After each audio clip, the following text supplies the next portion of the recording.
ഈ കഥ നിങ്ങൾക്ക് ഇഷ്ടപ്പെടുകയാണെങ്കിൽ ചാനൽ സബ്സ്ക്രൈബ് ചെയ്ത് കാണണേ. ലൈക്ക് ചെയ്യാനും മറക്കണ്ട. ഗൗരിയെ അന്ന് ഓഫീസിൽ കാണാത്തതുകൊണ്ട് അഞ്ജലിക്കും നാൻസിക്കും വലിയ സന്തോഷമായി. ദീപയുടെ ടെൻഷൻ കണ്ട് അവർ പരസ്പരം നോക്കി ചിരിച്ചു. ദേവൻ ഗൗരിയോടുള്ള പക വീട്ടിയ സന്തോഷത്തിൽ പുഞ്ചിരിച്ചുകൊണ്ട് ഓഫീസിലേക്ക് കയറി വരുന്നത് കണ്ട് അഞ്ജലി മനസ്സിലോർത്തു. ദേവൻ നല്ല സന്തോഷത്തിലാണ്. അവളെ പറഞ്ഞു വിട്ടിട്ടുണ്ടാകും. ദേവൻ ക്യാബിനിലെത്തി ലാപ്ടോപ്പ് ഓൺ ചെയ്ത് മെയിൽ ചെക്ക് ചെയ്യാൻ തുടങ്ങി. കുറേ സമയം കഴിഞ്ഞിട്ടും രവി ഒന്നും തന്നെ മിണ്ടാതിരിക്കുന്നത് കണ്ട് ദേവൻ ചോദിച്ചു, നിനക്കെന്തു പറ്റി? നീ എന്താ ഒന്നും സംസാരിക്കാത്തത്? ഞാൻ സാറിൻ്റെ ജോലിക്കാരനല്ലേ. സാറ് പറയുന്ന ജോലികൾ മാത്രം ചെയ്താൽ പോരെ. സാറിപ്പോൾ എന്നോടൊന്നും പറയുന്നില്ല. അതുകൊണ്ട് ഞാനൊന്നും ചോദിക്കുന്നുമില്ല, രവി പറഞ്ഞു. നിനക്കെന്നോട് ദേഷ്യമുണ്ടെന്ന് എനിക്ക് മനസ്സിലായി. എടാ, ഞാൻ ഹാപ്പി ആയത് ഇപ്പോഴാ. ഇന്നലെ അത്രയും സ്റ്റാഫിൻ്റെ മുന്നിൽ വെച്ച് അവൾ പറഞ്ഞ വാക്കുകൾ എത്ര തവണ ഞാൻ ആവർത്തിച്ച് കേട്ടുവെന്ന് എനിക്ക് തന്നെ അറിയില്ല. ഓരോ വാക്കും എൻ്റെ മനസ്സിൽ പതിഞ്ഞു കിടക്കുന്നുണ്ട്. എൻ്റെ സ്റ്റാഫിന് മുന്നിൽ വെച്ച് എന്നെ നാണം കെടുത്തിയ അവളെ പബ്ലിക്കിന് മുന്നിൽ തല ഉയർത്തി നടക്കാൻ ഞാൻ അനുവദിക്കില്ല. നീ എത്ര തടയാൻ ശ്രമിച്ചിട്ടും ഒരു കാര്യവുമില്ല, ദേവൻ പറഞ്ഞു. സാറിൻ്റെ പക അടങ്ങുന്നത് വരെ അവളോട് പ്രതികാരം ചെയ്യ്. എന്നാൽ എന്നെ അതിന് കൂട്ടുവിളിക്കണ്ട എന്ന് ദേഷ്യത്തോടെ പറഞ്ഞ് രവി ക്യാബിനിൽ നിന്ന് ഇറങ്ങിപ്പോയി. രവി പോകുന്നത് നോക്കി ദേവൻ എന്തോ ഒരു വലിയ കാര്യം ചെയ്ത് തീർത്ത ആത്മസംതൃപ്തിയോടെ ഇരുന്നു. രാമകൃഷ്ണൻ ഗൗരിക്കുള്ള കല്യാണസാരിയും ആഭരണങ്ങളുമായി ഗൗരിയുടെ വീട്ടിലെത്തി. രഘുവേട്ടൻ നിങ്ങളെ കാണാൻ അവിടേക്ക് വരാനിരിക്കുകയായിരുന്നു.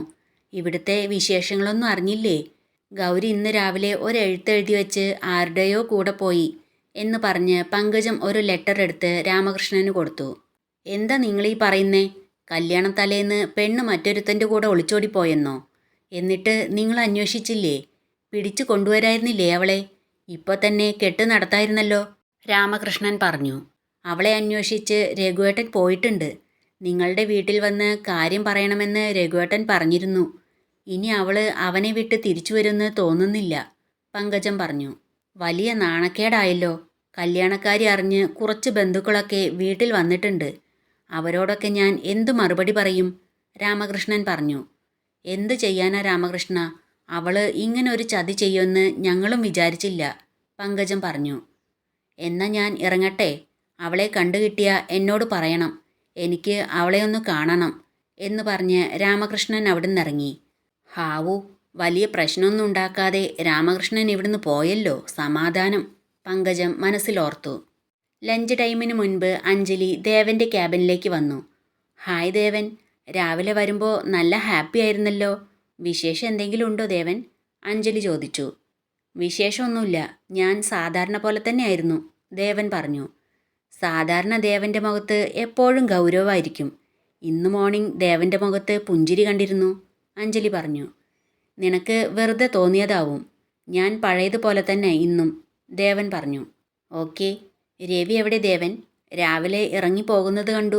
പിന്നെ ഇങ്ങോട്ട് വന്നില്ല. മറ്റ് ദിവസങ്ങളിൽ ദേവൻ്റെ കൂടെ തന്നെ ഉണ്ടാകുമായിരുന്നല്ലോ, അഞ്ജലി ചോദിച്ചു. അവൻ എന്തെങ്കിലും ആവശ്യത്തിന് പോയിട്ടുണ്ടാവും, ദേവൻ പറഞ്ഞു. ദേവൻ, ഗൗരിയുടെ കാര്യത്തിൽ എന്തെങ്കിലും തീരുമാനിച്ചോ? അവൾ ഇന്ന് വന്നിട്ടില്ല. അവളെ പറഞ്ഞു വിട്ടോ, അഞ്ജലി ചോദിച്ചു.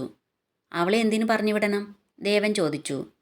ദേവൻ, അവൾ അത്രയും സ്റ്റാഫിന് മുന്നിൽ വെച്ച് എന്തൊക്കെയാ വിളിച്ചു പറഞ്ഞത്? എന്നിട്ടും അവളെ ഇവിടെ തന്നെ ജോലിക്ക് നിർത്തുകയാണോ, അഞ്ജലി ചോദിച്ചു. അവളുടെ അഭിപ്രായമല്ലേ വിളിച്ചു പറഞ്ഞത്. അവളുടെ ധാരണ തെറ്റായിരുന്നു എന്ന് ബോധ്യപ്പെടുത്തി കൊടുക്കല്ലേ വേണ്ടത്, അല്ലാതെ പറഞ്ഞു വിടേണ്ട ആവശ്യമുണ്ടോ, ദേവൻ ചോദിച്ചു.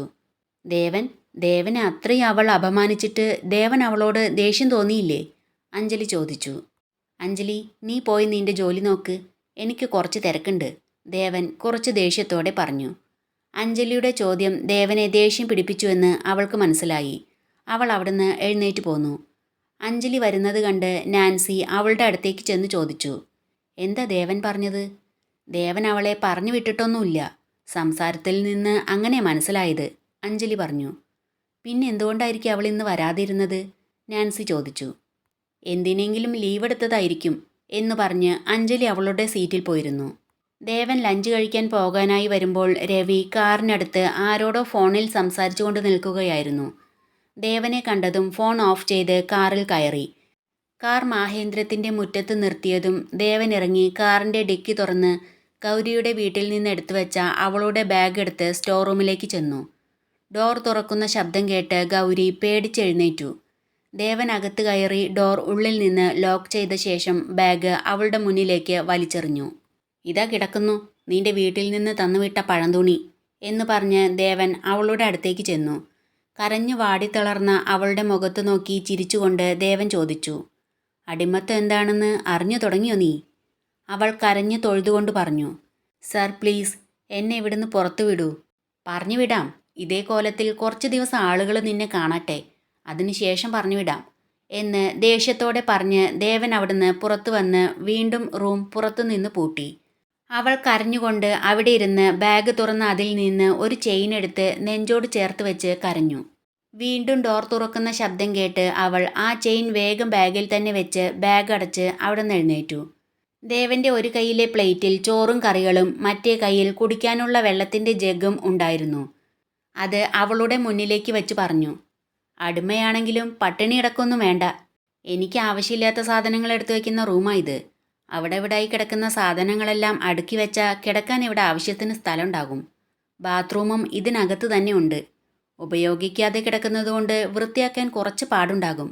വെറുതെ ഇരിക്കല്ലേ, വൃത്തിയാക്കിയിട്, ദേവൻ പറഞ്ഞു. നാണല്ലേ നിങ്ങൾക്ക്? ദുർബലയായ ഒരു പെണ്ണിനെ പിടിച്ചു കൊണ്ടുവന്ന് പൂട്ടിയിട്ടാണോ നിങ്ങൾ പ്രതികാരം ചെയ്യുന്നത്? ഗൗരി അത് ചോദിച്ചപ്പോൾ ദേവൻ എടി എന്ന് വിളിച്ചുകൊണ്ട് അവൾക്ക് നേരെ കൈയോങ്ങി. ദേവൻ്റെ കൈ തടഞ്ഞുകൊണ്ട് അവന് നേരെ വിരൽ ചൂണ്ടി പ്രതികാരം പോലെ ഗൗരി പറഞ്ഞു, എൻ്റെ ദേഹത്തെങ്ങാനും തൊട്ടാൽ. അതുവരെ ഇല്ലാതിരുന്ന അവളുടെ ആ ധൈര്യം കണ്ട് ദേവൻ ഒന്ന് പകച്ചു.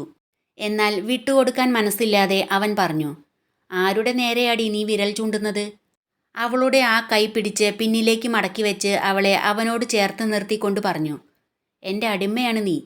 ഇന്നലെ നീ പറഞ്ഞില്ലേ മാൻ പവർ വിലയ്ക്ക് വാങ്ങിക്കാൻ പറ്റില്ലെന്ന്? വാങ്ങിച്ചടി ഞാൻ നിന്നെ, നിന്റെ തള്ളയ്ക്ക് 10 ലക്ഷം കൊടുത്ത്. നിനക്ക് ഞാനിട്ട വിലയാ 10 ലക്ഷം. അത് കൊടുത്ത് വാങ്ങിച്ചു കൊണ്ട് വന്നതാടി നിന്നെ ഞാൻ. ഇനി ഇവിടുന്ന് പോകണമെങ്കിൽ ആ 10 ലക്ഷം നീ എനിക്ക് തരണം. എങ്കിലേ നിന്നെ ഇവിടുന്ന് വിടൂ. കൈ കുടഞ്ഞ് ദേവനെ തള്ളി മാറ്റി കലിതുള്ളി ഗൗരി പറഞ്ഞു, മനുഷ്യനാണോ നിങ്ങൾ? ഒരു പെണ്ണിൻ്റെ നിസ്സഹായാവസ്ഥ മുതലെടുത്ത് അവളോട് പ്രതികാരം ചെയ്യാൻ തുനിഞ്ഞ നിങ്ങൾക്ക് ഞാൻ വിശ്വസിക്കുന്ന എൻ്റെ മഹാദേവൻ ശിക്ഷ തരാതിരിക്കില്ല. ഈ ചെയ്തു കൂട്ടിയതെല്ലാം തെറ്റായിപ്പോയെന്ന് തോന്നുന്നൊരു ദിവസം വരും. കാശിൻ്റെ ഈ അഹങ്കാരം നിങ്ങൾക്കന്നുണ്ടാകില്ല.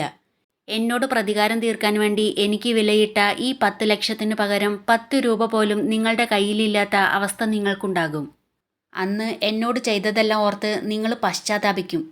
നിന്നോട് ചെയ്തതോർത്ത് പശ്ചാത്താപിക്കുന്നൊരു ദിവസം എനിക്കുണ്ടാകില്ല. നീ എന്നെ അപമാനിച്ചതിന് ഇതൊന്നുമല്ല. ഇപ്പം ഈ പറഞ്ഞുകൂട്ടിയ ധിക്കാരത്തിന് കൂടിയുള്ള ശിക്ഷ നിനക്ക് വരാനിരിക്കുന്നതേ ഉള്ളൂ. കരുതിയിരുന്നോ എന്ന് പറഞ്ഞ് ദേവൻ റൂമിൽ നിന്ന് പുറത്തിറങ്ങി റൂം പൂട്ടി പുറത്തേക്ക് പോയി. അവൾ കരഞ്ഞുകൊണ്ട് അവിടെ ഇരുന്നു. ദേവൻ ഡൈനിങ് ഹാളിൽ എത്തിയപ്പോൾ രവി ഡൈനിങ് ടേബിളിനരികിൽ ഇരിക്കുന്നത് കണ്ടു. ദേവനെ കണ്ടപ്പോൾ രവി പറഞ്ഞു, രാമേട്ടാ സദ്യ വിളമ്പിക്കോ. മഹാദേവ് അസോസിയേറ്റ്സ് ഓണർ മഹാദേവൻ്റെ വിവാഹമായിരുന്നില്ലേ ഇന്ന്? 2 തരം പായസം കൂടി വേണം, വേഗം എടുക്ക്. ദേവൻ കൈ കഴുകി ഡൈനിങ് ടേബിളിനരികിൽ വന്നിരുന്നപ്പോൾ രാമേട്ടൻ അവന് മുന്നിൽ ഒരു ഇല ഇട്ടു. എന്നിട്ട് ടേബിളിന് മുകളിൽ നിരത്തി വെച്ചിരുന്ന ഓരോ വിഭവങ്ങളെടുത്ത് വിളമ്പാൻ തുടങ്ങി. അത് കണ്ട് ദേവൻ ദേഷ്യം വന്ന് രവിയെ ഒന്ന് നോക്കി. അവനൊന്നും ശ്രദ്ധിക്കാതെ ഒരു ഇല അവന് മുന്നിലിട്ട് ഓരോ വിഭവങ്ങളും വിളമ്പിക്കൊണ്ടിരുന്നു. എല്ലാം വിളമ്പിക്കഴിഞ്ഞ് രവി കഴിക്കാൻ തുടങ്ങി. ഇടയ്ക്കൊന്ന് ദേവനെ നോക്കിയപ്പോൾ ദേവൻ കഴിക്കാതെ തല താഴ്ത്തിയിരിക്കുന്നത് കണ്ട് രവി പറഞ്ഞു, കഴിക്ക് സാർ, 2 തരം പായസമുണ്ട്. ഇന്ന് എൻ്റെ വകയാ സദ്യ. മഹാദേവ് അസോസിയേറ്റ്സിൽ നിന്ന് 1 രൂപ പോലും ഞാൻ ഇതിനു വേണ്ടി ചെലവാക്കിയിട്ടില്ല. ഇന്ന് എൻ്റെ ബോസിൻ്റെ വിവാഹമായിരുന്നില്ലേ? കുറേ ദിവസമായി ഞാൻ പറഞ്ഞുകൊണ്ടിരിക്കുന്നതായിരുന്നു സാർ ഒരു വിവാഹം കഴിക്കണമെന്ന്. ഇത്ര പെട്ടെന്ന് ഇങ്ങനെ നടത്തുമെന്ന് ഞാൻ ഓർത്തില്ല. അല്ലായിരുന്നെങ്കിൽ 1000 പേർക്കെങ്കിലും സദ്യ കൊടുക്കുമായിരുന്നു ഞാൻ, രവി പറഞ്ഞു. രവി ദേവനെ കളിയാക്കുകയാണെന്ന് ദേവന് മനസ്സിലായി. അവൻ ദേഷ്യത്തോടെ അവിടുന്ന് എഴുന്നേറ്റ് പോയി.